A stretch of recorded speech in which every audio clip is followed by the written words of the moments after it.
नमस्कार बच्चों, आपका स्वागत है हमारे अपने YouTube चैनल पे। आज हम लोग देखने वाले हैं जीन पियाजे से संबंधित सिद्धांत। इस सिद्धांत को बिल्कुल डिटेल में हम लोग पढ़ेंगे और इस सिद्धांत से लगभग सभी टीचिंग एग्ज़ाम्स में क्या होता है, क्वेश्चंस पूछा जाता है। चाहे वो आपका यूपी टेट हो, सी टेट हो या सुपर टेट हो या जितने भी टीचिंग एग्ज़ाम्स होते हैं, सब में इससे क्वेश्चंस आते ही आते हैं। इसीलिए आप लोगों से निवेदन है कि कृपया ध्यान से इसको पढ़ें और प्लीज़ चैनल को सब्सक्राइब करें, वीडियो को लाइक करें और अपना सुझाव कमेंट बॉक्स में ज़रूर दें। चलिए शुरू करते हैं सेशन को। जीन पियाजे के संज्ञानात्मक विकास का सिद्धांत। तो सबसे पहले क्वेश्चन यही बनता है कि जीन पियाजे का सिद्धांत किससे संबंधित है?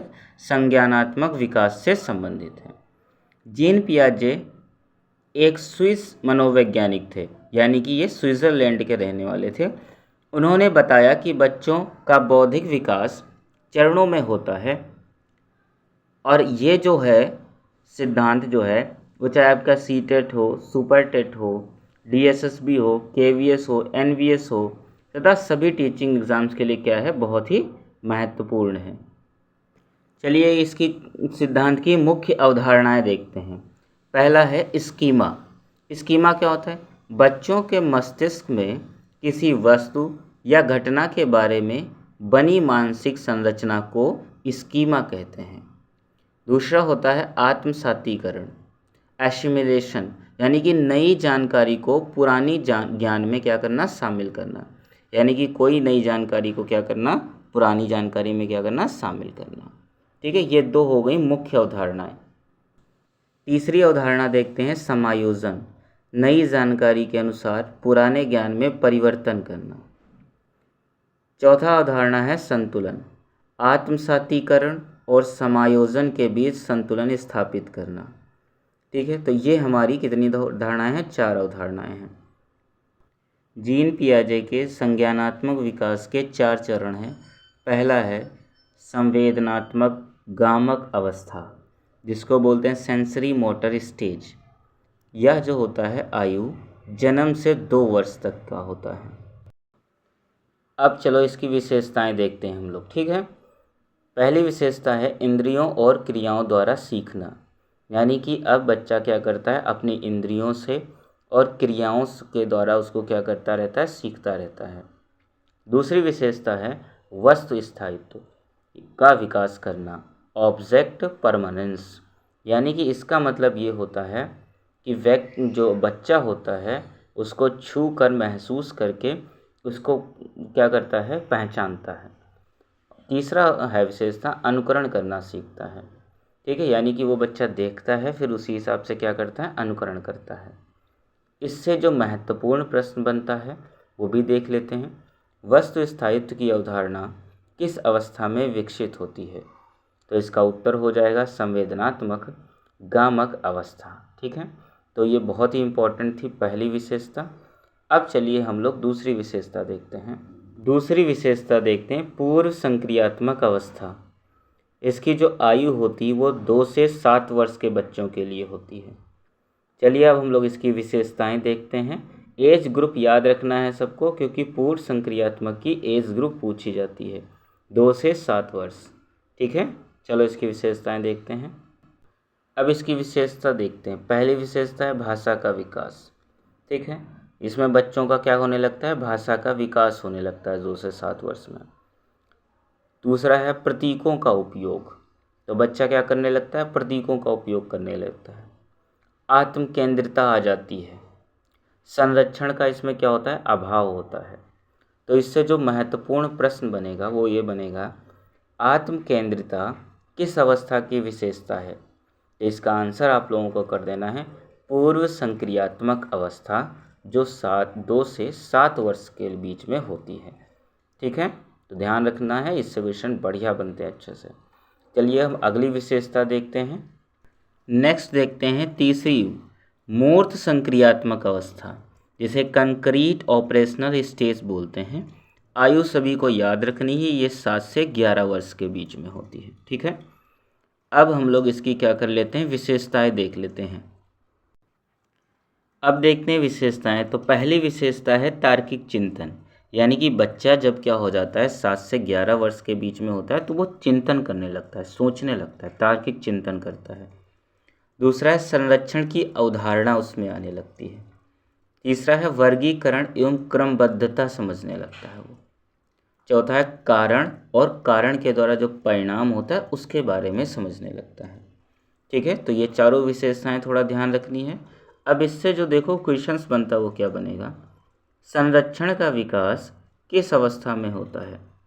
उत्तर है मूर्त संक्रियात्मक अवस्था, जो क्या होती है 7 से 11 वर्ष के बीच में होती है। ठीक है, चलिए अब हम आगे की विशेषता देखते हैं। चौथी विशेषता है औपचारिक संक्रियात्मक अवस्था। ठीक है, ये जो होती है वो 11 वर्ष से अधिक के बच्चों में पाई जाती है, जिसको फॉर्मल ऑपरेशनल स्टेज भी बोला जाता है। ठीक है, चलिए अब इसकी हम लोग क्या करते हैं, विशेषताएं देखते हैं इसकी विशेषताएं। पहली विशेषता है अमूर्त चिंतन, यानी कि एब्स्ट्रैक्ट थिंकिंग, यानी कि जो किसी व्यक्ति को दिखता भी नहीं है उसके बारे में भी वो सोचने लगता है। दूसरा है परिकल्पनात्मक चिंतन। ठीक है, तीसरा जो है विशेषता समस्या समाधान क्षमता। चौथा है वैज्ञानिक दृष्टिकोण। तो ध्यान रखना है कि ये जो होता है वो 11 वर्ष से बाद में होता है। ठीक है, अब चलिए हम लोग इसका आंसर्स देख लेते हैं एक क्वेश्चन बना के कि कैसे इसके क्वेश्चंस बनते हैं। अमूर्त चिंतन किस अवस्था में विकसित होता है? तो जो इसका उत्तर हो जाएगा औपचारिक संक्रियात्मक अवस्था। ये बहुत इंपॉर्टेंट क्वेश्चन ये बनता है। ठीक है, तो उम्मीद है आपको जो चारों विशेषताएं थी वो समझ में आ गई होंगी। चलिए अब हम परीक्षा हेतु जो महत्वपूर्ण तथ्य इससे बन सकते हैं, यानी कि जो आते हैं, वो हम लोग देख लेते हैं। पहला है पियाजे को संज्ञानात्मक विकास का जनक कहा जाता है, बहुत ही इम्पोर्टेंट है। दूसरा है पियाजे का सिद्धांत बाल केंद्रित है। तीसरा है विकास चरणबद्ध होता है। चौथा है प्रत्येक बच्चा अपनी गति से सीखता है। पांचवा है सीखना संक्रिया प्रक्रिया है। ठीक है, तो ये परीक्षा के लिए बहुत ही इम्पोर्टेंट तथ्य हैं जो क्या होते हैं इससे रिलेटेड पूछे जाते हैं। ठीक है, अब हम लोग क्या करते हैं, ये पूरा जितना हमने पढ़ा है उससे रिलेटेड कुछ क्वेश्चंस आंसर कर लेते हैं, तो आपको समझ में आ जाएगा कि किस तरीके से क्वेश्चन पूछे जाएंगे, और उम्मीद है वही क्वेश्चन पूछे जाएंगे। चलिए देखते हैं इससे रिलेटेड क्वेश्चंस। पहला क्वेश्चन है पियाजे किस देश के थे? तो ऑप्शन जो आंसर हो जाएगा इसका स्विट्ज़रलैंड। दूसरा क्वेश्चन है पियाजे का सिद्धांत किससे संबंधित है? संज्ञानात्मक विकास से, इसका आंसर हो जाएगा। तीसरा है स्कीमा की अवधारणा किसने दी? जीन पियाजे ने दी। ठीक है, ये बहुत इंपॉर्टेंट क्वेश्चन है, ध्यान रखना है या इनको कॉपी पे नोट कर लेना है। नेक्स्ट देखते हैं क्वेश्चन, ऑब्जेक्ट परमानेंस किस अवस्था में विकसित होता है? तो बहुत इंपॉर्टेंट क्वेश्चन है, सेंसरी मोटर में विकसित होता है, जो पहली अवस्था थी। पांचवा देखते हैं क्वेश्चन, ईगोसेंट्रिज्म किस अवस्था की विशेषता है? तो यह है प्री प्रेशनल। ठीक है, जो आपकी क्या थी 2 से 7 वर्ष के बीच में थी, तो उसका आंसर, ये बहुत इंपॉर्टेंट क्वेश्चन हैं। 6 क्वेश्चन देखते हैं, कंजर्वेशन किस अवस्था में विकसित होता है? तो ये ऑप्शन तीसरा जो हो जाएगा तीसरी विशेषता में था, कंक्रीट ऑपरेशनल अवस्था में। तो 7 क्वेश्चन बनता है, एब्स्ट्रैक्ट थिंकिंग किस अवस्था में विकसित होती है? तो ये इसका जो आंसर करेक्ट हो जाएगा जो फॉर्मल ऑपरेशनल के बीच में। तो मैं उम्मीद करूँगा कि आप लोग इन क्वेश्चनों को अच्छे से लिख लेंगे और जितनी थ्योरी हमने पढ़ाई है वो अच्छे से लिख लेंगे, जिससे कि आप बहुत अच्छे से सिद्धांत को समझ सकते हैं और आपको पूरा कहीं भी कभी भी किसी भी टीचिंग एग्ज़ाम्स में ये आपका गलत नहीं होगा। ठीक है, तो मुझे उम्मीद है कि आप लोगों को ये सेशन काफ़ी पसंद आया होगा। इस सेशन को प्लीज़ लाइक कर दीजिए, चैनल को सब्सक्राइब कर दीजिए और कमेंट बॉक्स में अपना सुझाव ज़रूर लिखें। साथ ही में आप सपोर्ट ज़रूर करिए, प्लीज़ सब्सक्राइब कर देना।